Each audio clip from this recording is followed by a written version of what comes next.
Salah satu balasan yang menakutkan adalah siksaan dari ular tinin.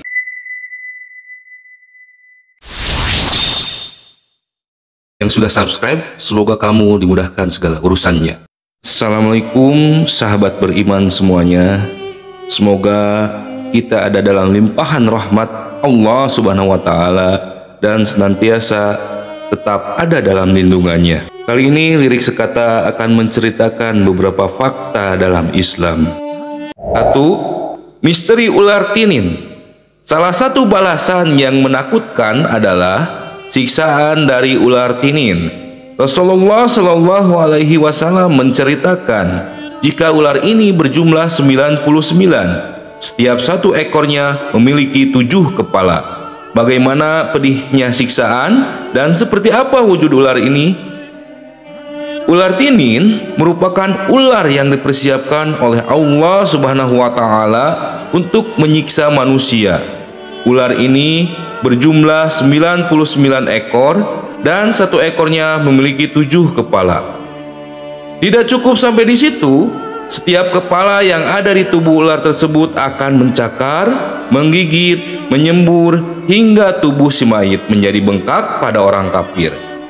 Siksaan yang demikian ini akan berlangsung hingga hari kiamat kelak.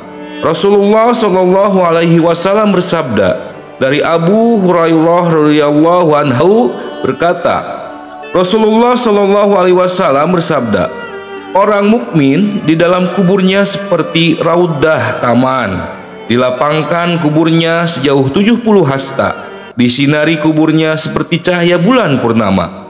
Tahukah kalian tentang apa ayat yang diturunkan ini? Para sahabat menjawab, Allah dan Rasulnya yang lebih tahu. Lalu Nabi berkata, ini tentang azab kubur orang kafir di kuburnya. Demi jiwaku yang berada di tangannya, sesungguhnya orang kafir akan disengat 99 tinin ini. Apakah kalian tahu tentang tinin? Ternyata para sahabat juga tidak tahu. Lalu Nabi melanjutkan sabdanya, itu adalah 99 ular. Setiap satu ular memiliki 7 kepala. Semua kepala meniup-niup pada orang kafir itu yang dikubur, lalu menyengatnya dan merobek-robeknya sampai hari kiamat. Hadis Hasan, hadis riwayat Ibnu Hibban, Abu Ya'la dan lain-lain. Disahihkan oleh Al-Baihaqi, dihasankan oleh Al-Arnaud, Husain Sulaim Asyad dan lain-lain. Selain akan menyiksa orang kafir saat di dalam barjah, ternyata ular tinin juga akan menyiksa manusia yang gemar berbuat maksiat selama mereka hidup di dunia. Tidak hanya itu, ular tersebut juga akan menyiksa ibu yang tidak mau menyusui anak-anaknya. 2. 3 fitnah besar yang mengepung kaum muslim saat ini. Fitnah ini terus mengepung kaum muslim dan sulit untuk dihilangkan karena sudah turun-temurun. Lantas, apa sajakah fitnahan yang tengah mengepung kaum muslim tersebut? 1. Fitnah akhlas. Fitnah pertama yang tengah mengepung kaum muslim yakni fitnah peperangan dan pembantaian antara sesama kaum muslim. Pada zaman dahulu, peristiwa tersebut dimulai dari pembunuhan Khalifah Utsman bin Affan. Sejak saat itu hingga saat ini masih banyak umat Islam yang bergelut dalam pertikaian dan peperangan. Hal tersebut sesuai dengan sabda Rasulullah Shallallahu Alaihi Wasallam bahwa sekali pedang seorang mukmin tertancap pada tubuh seorang mukmin lainnya, maka itu akan sangat sukar diangkat. Itu artinya ketika telah terjadi sekali penikaman, maka peperangan dan pembantaian antar umat Islam akan terus berlanjut. Dan kita temui hingga hari ini fitnah ini masih bergulir. 2. Fitnah syara. Fitnah besar yang mengepung kaum muslim selanjutnya adalah fitnah syara, yakni fitnah yang menyangkut harta dan kesenangan dunia. Fitnah yang demikian ini menimpa kaum muslimin sejak berkuasanya dinasti Umayyah dan puncaknya terjadi ketika industri minyak ditemukan. Banyak kita temukan fitnah sara terjadi pada era sekarang ini. Harta dan kesenangan dapat membuat orang gelap mata dan menjadi serakah akan kekayaan serta nikmat dunia. Hal tersebut bahkan bisa membuat orang tega untuk menghabisi saudaranya sendiri. 3. Fitnah Duhaimah. Fitnah terakhir yang mengepung umat muslim di dunia saat ini yakni fitnah Duhaimah. Fitnah tersebut berupa fitnah aliran sesat dan pemikiran menyimpang. Fitnah yang satu ini banyak kita temukan di sekitar lingkungan tempat tinggal.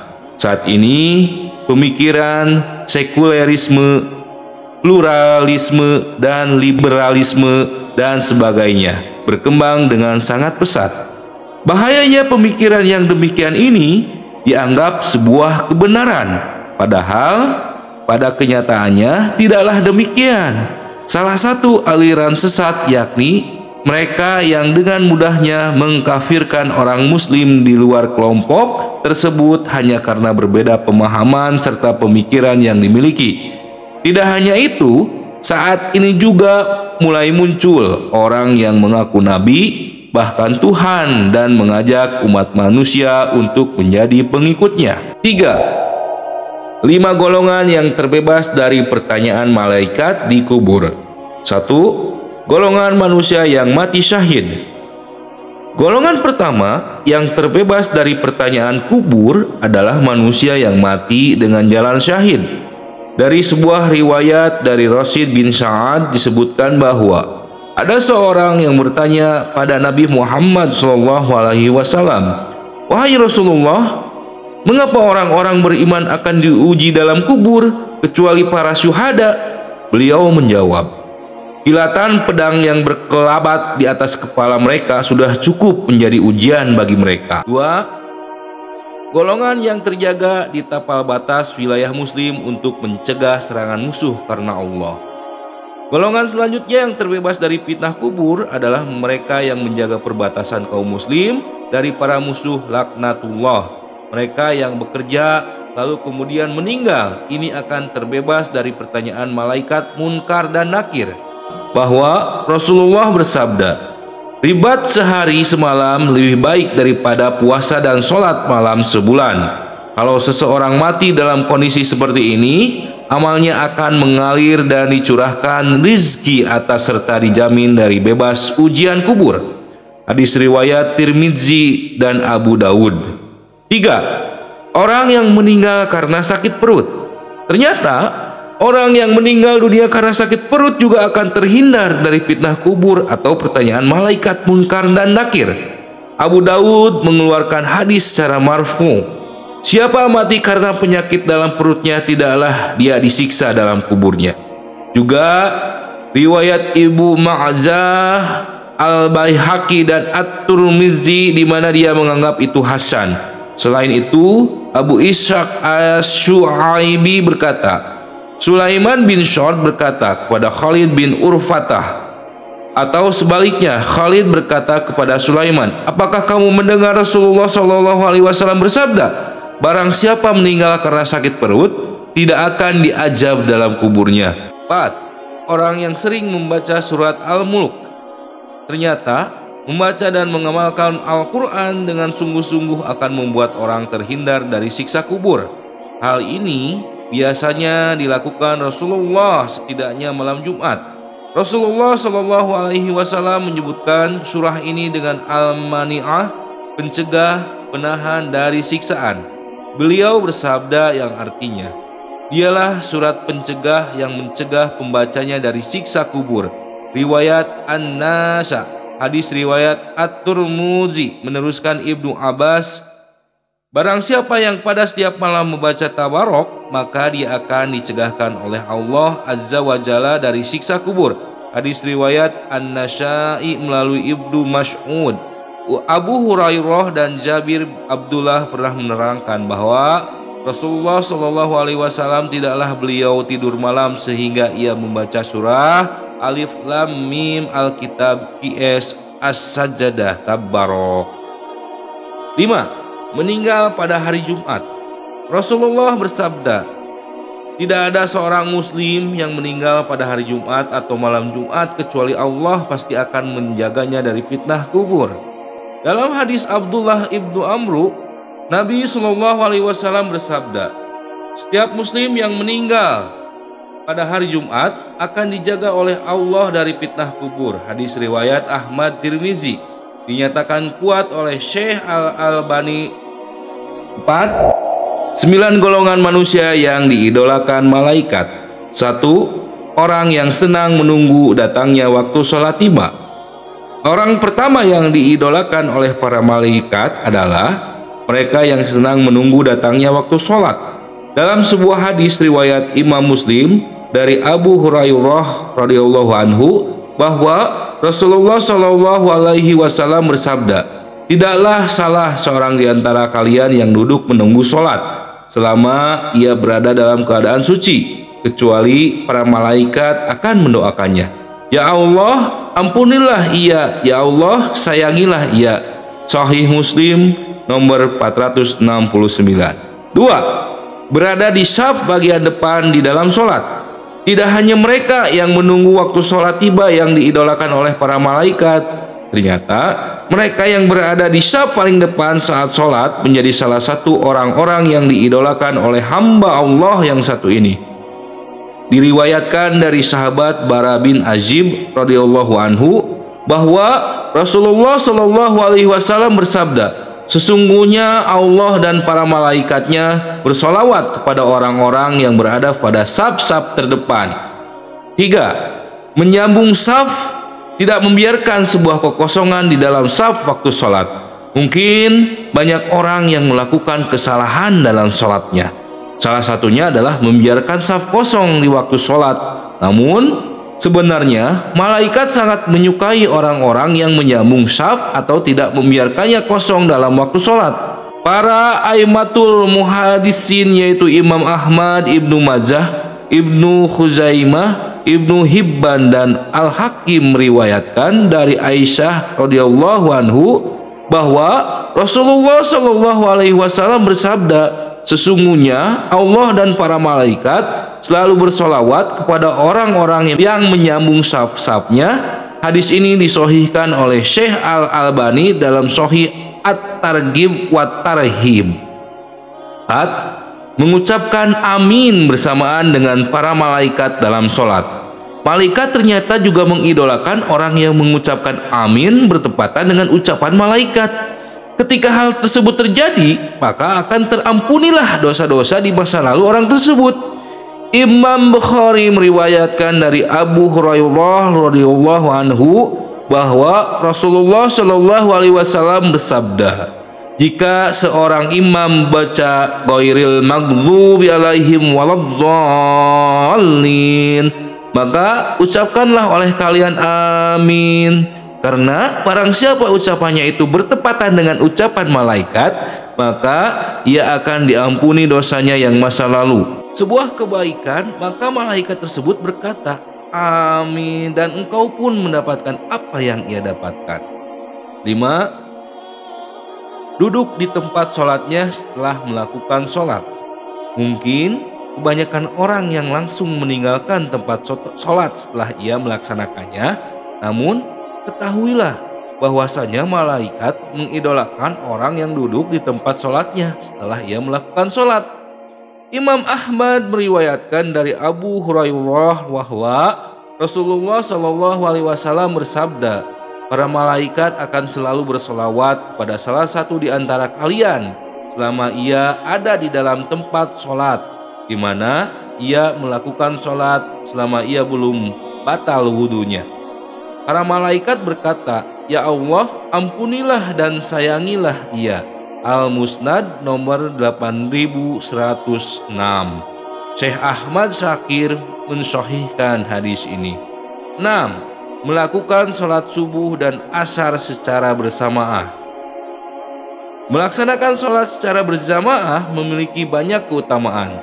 Selain akan mendapatkan pahala 27 kali lipat dari Allah Subhanahu wa Ta'ala, Ternyata melakukan sholat subuh berjamaah, terutama sholat subuh dan asyar, akan menjadi bagian dari orang-orang yang diidolakan oleh malaikat. Imam Ahmad meriwayatkan dari Abu Hurairah radhiyallahu anhu bahwa Rasulullah Shallallahu alaihi wasallam bersabda, para malaikat berkumpul pada saat sholat subuh, lalu yang sudah bertugas malam hari hingga subuh naik ke langit, dan malaikat pada siang hari tetap tinggal. Kemudian mereka berkumpul lagi pada waktu sholat asyar, dan malaikat yang ditugaskan pada siang hari hingga sholat asyar naik ke langit. Sedangkan malaikat yang bertugas pada malam hari tetap tinggal. Lalu Allah bertanya kepada mereka, bagaimana kalian meninggalkan hambaku? Mereka menjawab, kami datang sedangkan mereka sedang melakukan sholat, dan kami tinggalkan mereka sedangkan mereka sedang melakukan sholat. Maka ampunilah mereka pada hari kiamat. 7. Mendoakan saudaranya tanpa sepengetahuan orang yang didoakan. Orang yang didoakan oleh malaikat selanjutnya adalah mereka yang mendoakan saudaranya tanpa diketahui oleh orang yang didoakan tersebut. Diriwayatkan oleh Imam Muslim dari Ummu Darda bahwasanya Rasulullah Shallallahu alaihi wasallam, doa seorang muslim untuk saudaranya yang dilakukan tanpa sepengetahuan orang didoakannya adalah doa yang akan dikabulkan. Pada kepalanya ada seorang malaikat yang menjadi wakil baginya. Setiap kali dia berdoa untuk saudaranya dengan sebuah kebaikan, maka malaikat tersebut berkata, amin, dan engkau pun mendapatkan apa yang ia dapatkan. Sahih Muslim nomor 2733. 8. Orang yang suka berinfak. Ada banyak sekali amalan kebaikan yang bisa dilakukan oleh manusia selama hidup di dunia. Seperti berinfak, tidak hanya akan mendatangkan pahala dan keberkahan dari Allah Subhanahu wa Ta'ala. Ternyata orang yang senantiasa berinfak akan menjadi salah satu orang yang diidolakan oleh para malaikat. Imam Bukhari dan Imam Muslim meriwayatkan dari Abu Hurairah radhiyallahu anhu bahwa Rasulullah Shallallahu alaihi wasallam bersabda, tidak satu pun hari di mana pagi harinya seorang hamba ada padanya, kecuali dua malaikat turun kepadanya.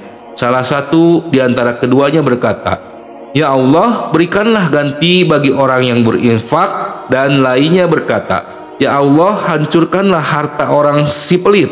Sahih Bukhari nomor 1442 dan Sahih Muslim nomor 1010. 9. Makan sahur untuk berpuasa. Orang yang diidolakan terakhir oleh para malaikat adalah mereka yang makan sahur untuk berpuasa pada pagi harinya. Mungkin banyak di antara kita yang menyepelekan perkara yang satu ini. Namun sebenarnya Allah Subhanahu wa Ta'ala dan para malaikat akan bersolawat kepada orang-orang yang melaksanakan amalan ini. Imam Ibnu Hibban dan Imam At-Tabrani meriwayatkan dari Abdullah bin Umar radhiyallahu anhu bahwa Rasulullah Shallallahu alaihi wasallam bersabda, sesungguhnya Allah dan para malaikatnya bersolawat pada orang-orang yang makan sahur. Hadis ini disahihkan oleh Syekh Al-Albani dalam Sahih At-Targhib wa Tarhib. 5. 7 rupa mayat di dalam kubur sesuai amal di dunia. Ada beragam rupa manusia di alam kubur. Berikut 7 rupa mayat di dalam kubur sesuai amal di dunia. 1. Mayat yang wajahnya berbentuk babi. Wajah mayat menyerupai babi disebabkan karena semasa hidupnya orang tersebut tidak melaksanakan kewajiban untuk sholat 5 waktu dan tidak pernah merasa bersalah meninggalkannya. Padahal sholat merupakan kewajiban utama seorang mukmin sebagai bentuk ketaatan kepada Allah Subhanahu wa Ta'ala. Dalam sebuah riwayat, Nabi Muhammad pernah bersabda, wahai para sahabatku, lihatlah keadaan orang yang meninggalkan sholat. Di hari kiamat nanti akan dibangkitkan oleh Allah Subhanahu wa Ta'ala seperti babi hutan yang hitam. 2. Mayat yang wajahnya berpaling dari arah kiblat. Selanjutnya adalah wajah mayat yang tidak mau menghadap kiblat. Jika rupa dalam kondisi ini, maka menjadi pertanda bahwa mayat tersebut semasa hidupnya selalu melakukan perbuatan syirik kepada Allah. Padahal asas Islam adalah tauhid, sehingga perilaku syirik tidak akan diampuni oleh Allah. 3. Kepala mayat berubah jadi batu hitam legam. Kondisi mayat dalam bentuk ini mengidentifikasikan bahwa mayat semasa hidupnya telah durhaka kepada orang tua. Dosa kepada orang tua memang akan disegerakan balasannya ketika masih hidup. Maka Allah akan memperlihatkan langsung bagaimana siksaannya terhadap anak yang durhaka. Terlebih jika sudah meninggal, pastinya balasan yang diterima akan semakin pedih lagi, termasuk perubahan kepala mayat yang berubah menjadi batu hitam legam. 4. Mayat yang perut buncit dan meletup. Kondisi mayat dengan rupa seperti ini menjadi tanda bahwa semasa hidup mayat tersebut suka makan dengan harta yang haram. Petaka buruk yang akan menimpa mereka adalah api neraka. Dengan harta haram yang setiap saat mereka masukkan ke dalam perut mereka, Nabi Muhammad SAW bersabda yang artinya, "Wahai Ka'ab bin Ujrah, sesungguhnya tidaklah tumbuh setiap daging yang diberi asupan makanan yang haram, melainkan nerakalah yang berhak membakarnya." Hadis riwayat Ahmad dan At-Tirmizi dinyatakan sahih oleh Al-Albani. 5. Mayat yang kukunya mencengkam dan melilit seluruh tubuhnya. Jika mayat berwajah seperti ini, itu merupakan pertanda bahwa semasa hidupnya suka berkelahi dan mengumpat orang. Tindakan ini memang sangat tidak disukai oleh Allah Subhanahu wa Ta'ala, sehingga siapa yang melakukannya akan mendapat azab saat berada di alam barzah. Diriwayatkan oleh Abu Daud dari Anas, Rasulullah SAW bersabda, "Pada malam aku diisrokan, aku telah melalui suatu kaum yang mencakar-cakar muka mereka dengan kuku-kukunya sendiri. Maka aku berkata, 'Hai Jibril, siapakah mereka ini?' Jawab Jibril, 'Mereka ini adalah orang-orang yang suka mengumpat dan mereka juga suka menjaga tepi kain orang-orang.'" Abu Daud dari Anas. 6. Kuburnya keluar air yang lebih busuk dari bangkai. Kondisi ini menjadi pertanda bahwa mayat tersebut semasa hidupnya mayat adalah orang yang suka makan riba. Balasan bagi orang yang suka memakan riba memang amat pedih. Mereka memang harus berhadapan dengan neraka jahanam dan mengalami kondisi kuburnya keluar air yang lebih busuk dari bangkai. Dan terakhir, 7. Mayat yang wajahnya tersenyum. Jika mayat wajah seperti ini merupakan pertanda bahwa semasa hidupnya mayat merupakan orang yang berilmu dan beramal soleh. Mereka dijanjikan untuk menjadikan penduduk surga pada hari kiamat kelak. Semoga kita termasuk dalam jenis mayat yang satu ini. 6. Begini sakaratul maut iblis saat hari kiamat kelak. Berdasarkan kitab karya agung dari Imam Abdirrahim, ketika hari kiamat tiba, iblis dan bala tentaranya juga akan mengalami kematian. Lalu, bagaimanakah proses sakaratul maut yang akan dialami oleh iblis? Seperti yang diketahui bahwasanya iblis dan bala tentaranya meminta keringanan kepada Allah Subhanahu wa Ta'ala agar ditangguhkan kematiannya hingga hari kiamat kelak. Saat hari kiamat kelak, iblis akan mengalami saat-saat yang begitu menyakitkan. Tatkala kiamat tiba, maka itu akan menjadi saat-saat yang sangat menyakitkan ketika malaikat maut mendatanginya dan mencabut nyawanya dengan sangat kasar sekali. Pada saat hari kiamat nanti, malaikat maut akan membentak pada iblis, "Berhentilah kamu iblis, laknatullah, Rasakanlah kepedihan kematian sebagaimana yang dirasakan oleh orang-orang yang engkau sesatkan dalam beberapa abad selama engkau hidup.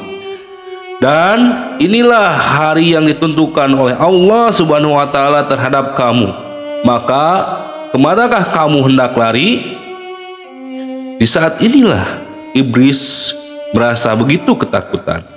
Ia mencoba berlari untuk menghindari malaikat maut tersebut. Namun kemanapun iblis itu menghindar, malaikat maut selalu saja bisa menemukannya. Lebih ringan cahaya daripada api antara bahan pembuatan malaikat dan iblis, sehingga malaikat selalu lebih cepat daripada kecepatan iblis. Tidak ada satu tempat pun yang bisa dijadikan sebagai persembunyian pada hari kiamat kelak. Kemudian iblis mencoba berlari ke makam Nabi Adam alaihi salam dan berkata, "Karena kamulah aku mendapat laknat." Dalam sekejap, malaikat maut telah sampai terlebih dahulu di hadapan iblis. Kemudian iblis bertanya, "Minuman dan siksaan apakah yang akan ditimpakan terhadapku?" "Kamu akan diberi minum dari neraka lada, siksa yang kamu terima supaya dengan siksa ahli neraka tapi berlipat ganda." Mendengar ucapan malaikat maut, iblis pun jatuh berguling-guling ke tanah sambil menjerit sekuat-kuatnya. Ia kemudian berlari dari arah barat ke timur dan akhirnya sampai ke sebuah tempat di mana dia pertama kali diturunkan. Di tempat itu, iblis sudah dihadang oleh malaikat Zabaniyah dengan rantai di tangannya. Pada saat itu, bumi bagaikan bola api karena dikerumuni oleh malaikat Zabaniyah yang menikam dengan bebatuan dari neraka, sehingga iblis merasakan siksa sakaratul maut yang amat sangat pedih dan menakutkan. Pada saat itu, dipanggillah Nabi Adam alaihi salam dan istrinya Siti Hawa agar melihat iblis yang sekarat. Nabi Adam alaihi salam lantas memanjatkan doa, "Ya Allah, sesungguhnya Engkau telah menyempurnakan nikmat-Mu kepada kami.